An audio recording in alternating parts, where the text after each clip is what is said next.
Hello, I am David W. Parker. This is Programming Today I Learned, Svelte episode 4. We're going to go ahead and continue on after our registration. We need to confirm our user. So we're going to build a very simple page to do that in our little static site here. Let's jump right into the code.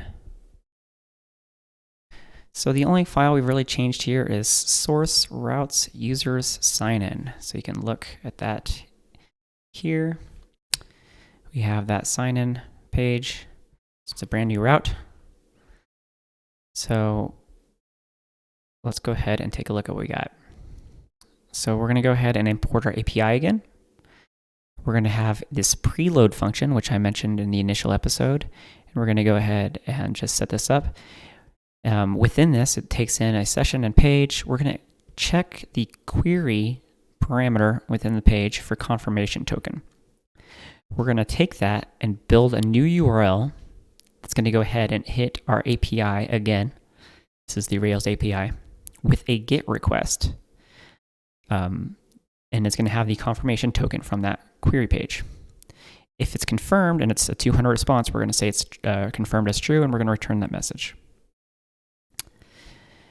Down below here, we're going to go ahead and import the stores from the Sapper app.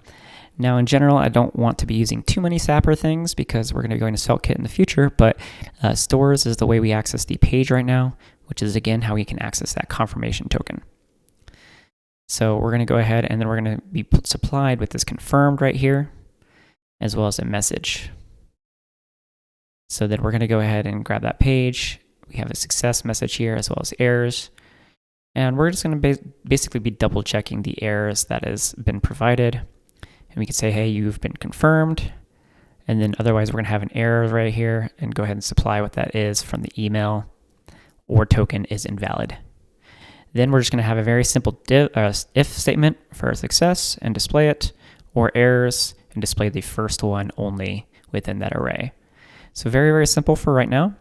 So let's go ahead and jump back to it. So you can see clearly here we have the submit form. This was the letter opener from last time. If I go ahead and click this, I've already confirmed this user. So emails are already confirmed. Please try signing in. So let's go ahead and create a new user here. We'll just call it test at test.com, test. Click submit. It's going to go ahead and have sent the email. Let's actually look at the Rails log on that. So we didn't look at this last time. But you can see here's the Rails log where it goes ahead and takes that information. You can see the password's been filtered out. That's automatic by Rails, and inserts into users with the data, as well as the encrypted password. Afterward, it goes ahead and sends this email. If you're on OS X or Linux directly, I believe it will automatically display the email, but it doesn't with WSDL. So that's why I have the file open in my browser. But then you can also see it down here. So there's the new one displayed. And then if we go ahead and click on it, you can say confirm my account. Boom, your email has been confirmed. Let's go ahead and see what happens. It makes that GET request to the confirmation token, again being filtered. And then it says, hey, select it, find a user, and then update users and set it confirmed. So very, very simple. Nice and easy. If we go ahead and change something, like we just add a few extra variables, you can see token is invalid. So super simple, super fast and easy to get this going.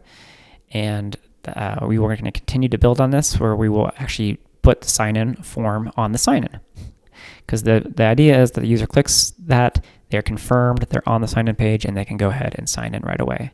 So that's it for this episode. We'll talk to you guys next time. Go ahead and subscribe and like and do all that great stuff. Talk to you later.